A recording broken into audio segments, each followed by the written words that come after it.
From the headquarters of Telesur English in Caracas, Venezuela, I'm Carla Gonzalez, and this is From the South.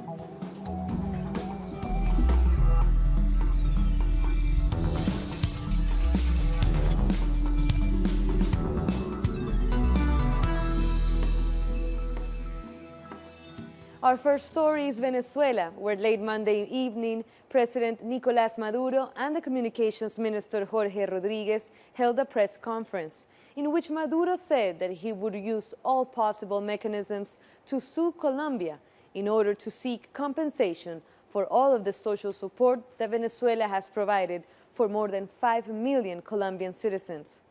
Maduro said that Venezuela knows migration well because it receives people from other countries in high numbers. I have approved this idea of putting forth an internal demand to request compensation for the Colombian government for the 5.6 million of Colombians who are living here.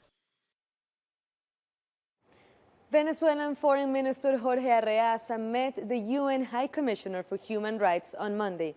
Michelle Bachelet and Jorge Arreaza agreed to work on new cooperation agreements. They were set to discuss the Venezuelan migration flow in Latin America. The new High Commissioner had previously said she was concerned about the situation that has provoked tensions in the region.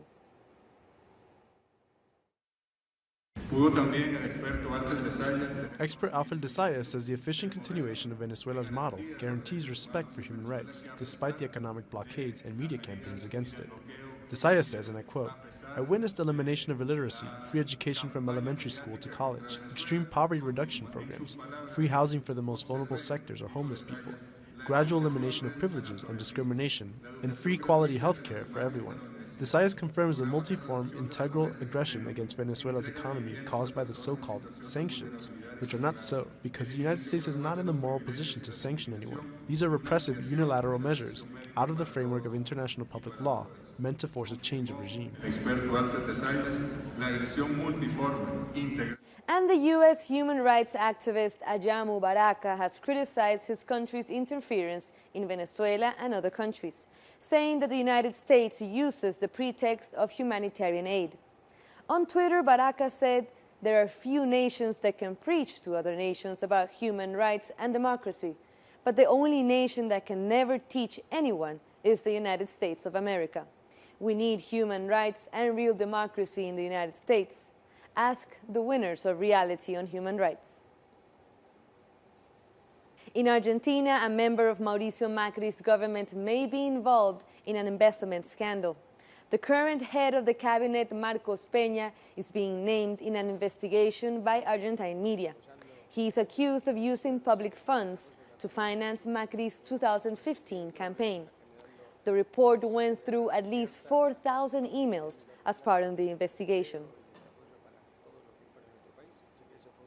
And now to Colombia, where another social leader was killed. Now, over 160 activists have been killed in the country this year alone. 25-year-old social leader Lady Correa Valle was found dead after she went missing on Wednesday. She was the secretary for her village community action board. Social movements have called for the protection of social leaders in Colombia so that the peace process can be fully implemented. The Communist Party of Uruguay has decided to back the Secretary General of the Construction Union, Oscar Andrade, as its pre-candidate for president.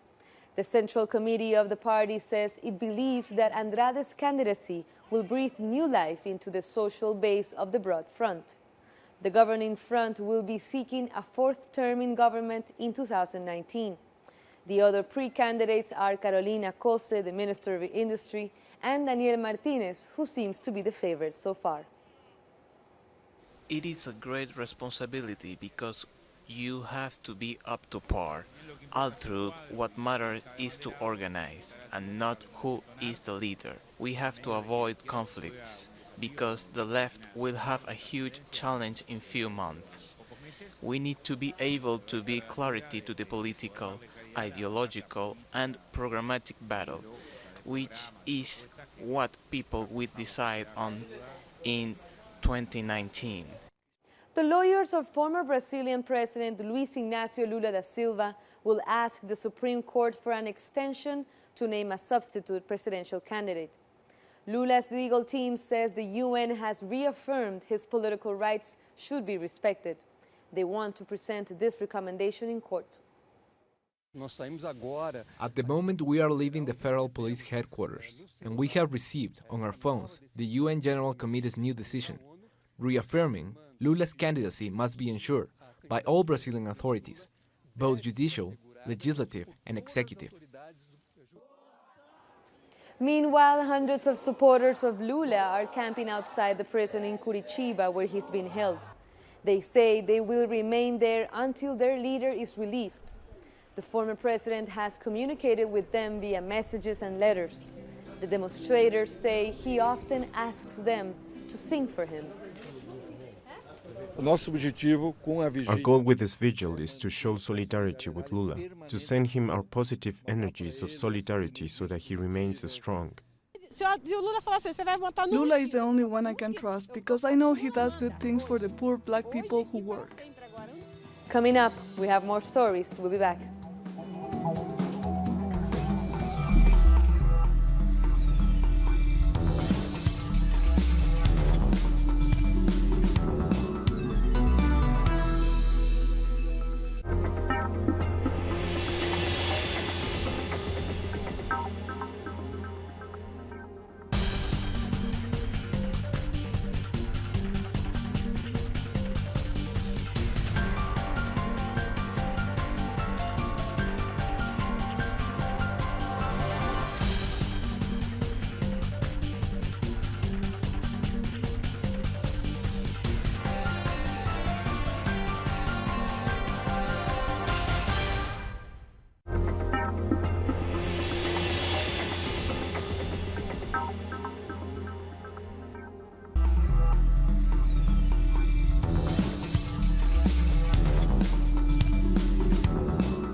Welcome back.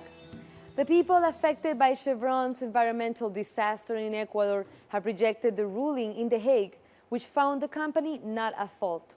Ecuadorian courts had already ruled in favor of the communities and in favor of pushing the state to guarantee respect for human rights. On the 6th of September, the Court of Arbitration in The Hague ruled in favor of the company Chevron and declared Ecuador guilty of violating a bilateral investment treaty. The people affected by Chevron have since announced they will continue with their struggle, supported by several environmental and social organizations who also reject the ruling. As an indigenous people, are worried and are calling on the whole country to resist, because we have been fighting for 25 years and we can't allow the state to interfere and negotiate in our name. It's a shame to see that through the legal actions of the state, the work we have been doing for 25 years could be reduced to nothing. The Ecuadorian government says they will appeal the Hague's ruling and they will defend the rights of the affected communities. The community's defense team has said that it is inadmissible for a court of arbitration to order a state to annul a verdict in a trial involving private individuals which has been ratified. The Ecuadorian government has an obligation to defend our rights and to demand that the arbitration award be overturned. They should start an international campaign with the peoples of the world to change the game, and they should do it now. For some analysts, this ruling could further harm communities. They also question the announcement of the Ecuadorian General Attorney, who made the ruling public and who criticized the judicial system of Ecuador. One of the decisions states that Ecuador must commit to not allowing the implementation of the earlier judgments won by those affected. This decision means not enforcing what the courts decided, and that is obviously terrible for the communities, because it leaves them defenseless and unable to obtain what they want in those trials. For the people affected by Chevron, this ruling revives bilateral investment treaties for the supposed protection of investment, which in fact aim to protect the transnationals. They also announced they will continue with their struggle and also will go to international courts in order to defend their rights. Denise Herrera, Telesur, Ecuador. Bolivia's largest multi-megawatt solar park is now operating. It was inaugurated by President Evo Morales over the weekend. The solar power plant in Uyuni has the capacity to generate 60 megawatts. That's enough to supply half of the energy needs of the people living in the region. The government invested around $62 million in the project. With these and other projects, the country is generating more energy than required and plans to export the surplus production. And now, at maximum capacity, we have 1,500 megawatts of domestic demand, but we are generating 2,100 megawatts. We have an excess of energy. A moment ago, our energy minister was saying that we're getting prepared to export, and we're installing the power supply from Bolivia to Argentina. Hopefully, we will have time so that next year we can be exporting 100 megawatts to Argentina. The Supreme Court of Justice of Panama has rejected a bail request by the defense team of former President Ricardo Martinelli.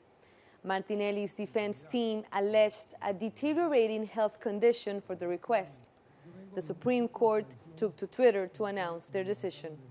Martinelli was president of Panama from 2009 to 2014 and is accused of embezzling and espionage.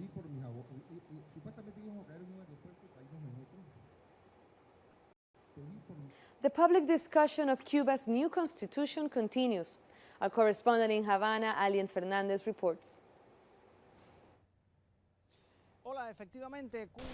Indeed, Cuba is now into the fifth week of the popular consultation on the new constitution, which was drafted by a commission of members of the National Assembly of Popular Power. They say it is a new modern constitution which bring up to date all the changes that have happened over the years.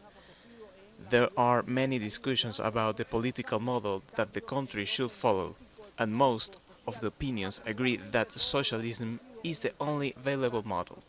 The debate is now open to all sectors of the population nationwide. That was Alien Fernandez from Cuba. And Cuba is among those Caribbean countries that are on alert as Hurricane Isaac approaches the area. The National Hurricane Center says after weakening somewhat, Isaac is expected to return to hurricane strength in the coming hours. It is heading towards the Lesser Antilles and is then expected to cross the eastern Caribbean Sea. Meanwhile, Florence has been upgraded to a Category 4 hurricane over the Atlantic. It could make landfall along the east coast of the United States, especially North Carolina, on Thursday. Warnings have already gone out about life-threatening storm surges beginning on Tuesday.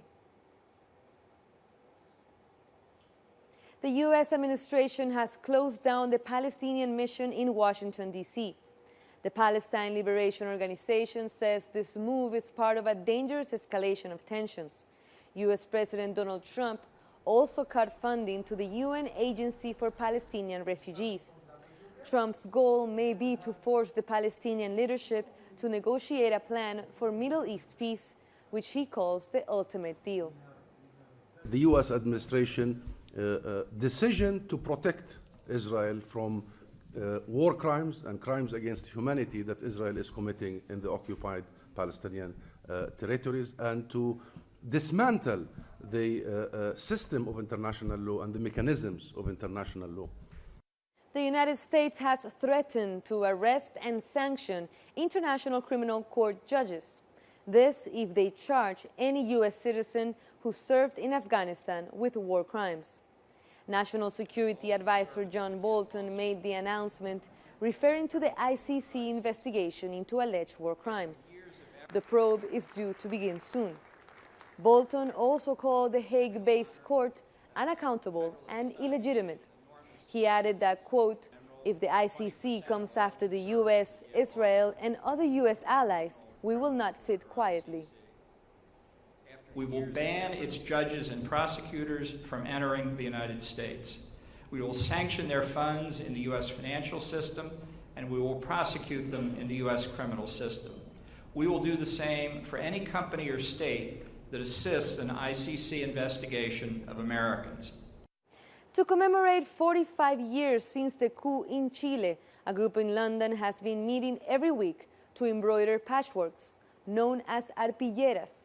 They pay tribute to those who disappeared under the Augusto Pinochet dictatorship.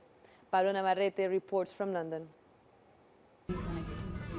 Every Friday since February of this year, a group of Chileans, many of whom were political prisoners under the dictatorship of Augusto Pinochet, along with British people and others, come together to embroider brightly coloured patchworks known as arpilleras, to honour the memory of the disappeared of the Pinochet dictatorship. In this group, what we are trying to do is to embroider arpilleras with memories or with the faces of the disappeared and executed after Pinochet's coup in Chile. The group is called Embroidering Memory, and Jimena Pardo, one of the group's founders, is herself the daughter of former Chilean political prisoners who were forced to leave the country and arrived in the UK as political refugees. This is an embroidery that my mother made when she was detained in Three Alamos torture center. The design is from her friend Helena Zarur. Helena Zarur is a victim of the dictatorship. As word of the group's work has spread, they have been contacted by people from around the world offering arpilleras for the project. A number of non-Chilean Latin Americans also take part, supporting the construction of collective memory.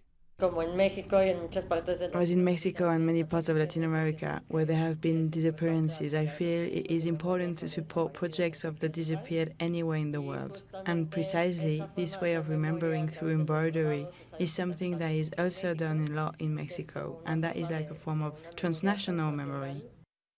September 11th marks the 45th anniversary of the Pinochet coup that overthrew Salvador Allende's democratically elected government. On this day, the group will march from the centre of London with their arpilleras to the Chilean embassy in London to attend a vigil for the victims of the dictatorship. From London, Jimena, Sara and the rest of the members of the Embroidering Memory Project have contributed to rescuing the memory of the victims of Chile's dictatorship. Pablo Navarrete, Telesur, London. We'll take one last short break, but we'll leave you with a video that you can watch until we come back with more news.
Welcome back.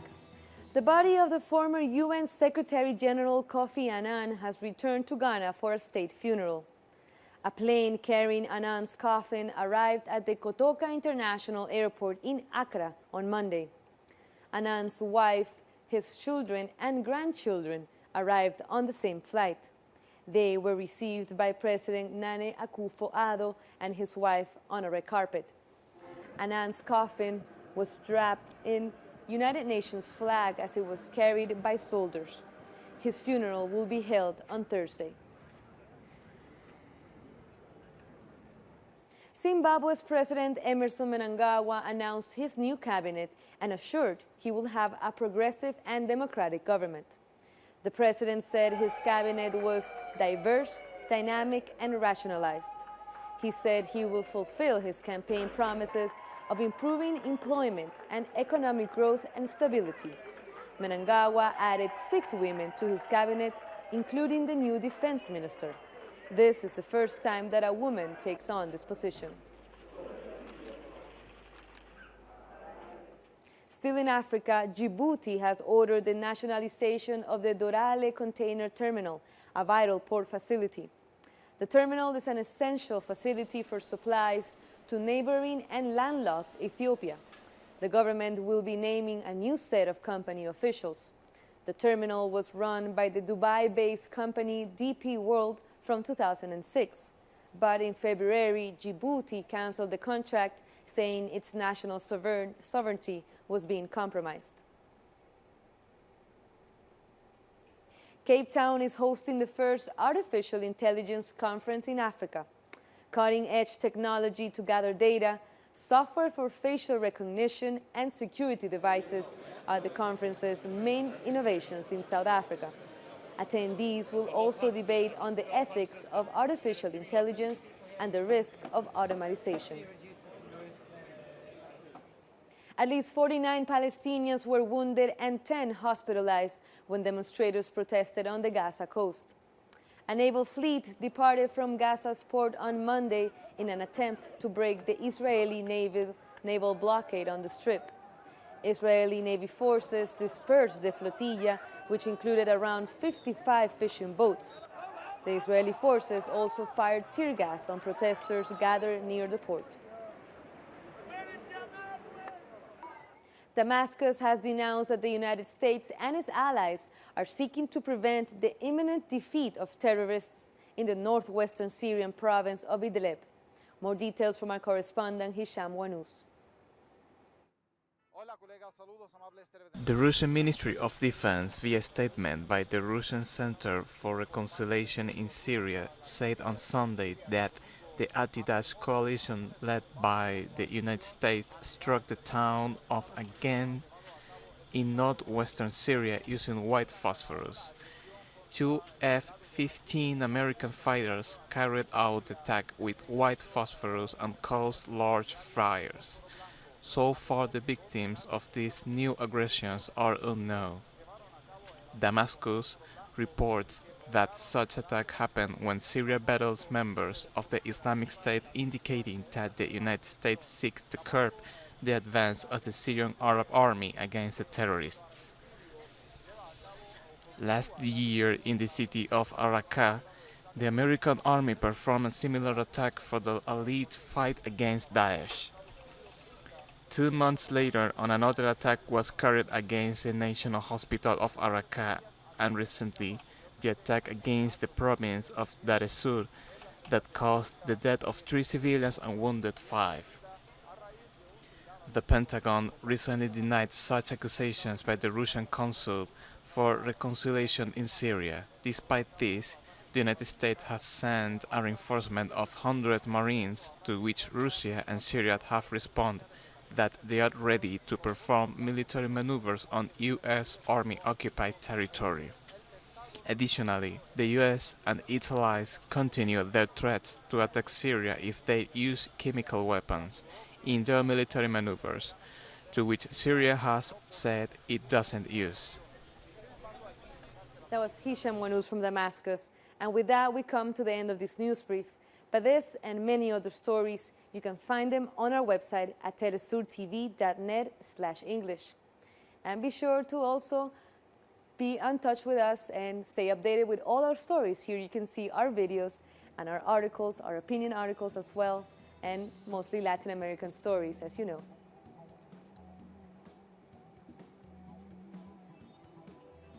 You can also find us on social media. We're on Facebook, Twitter, and Instagram. For Telesur English, I'm Carla Gonzalez. Thank you for watching.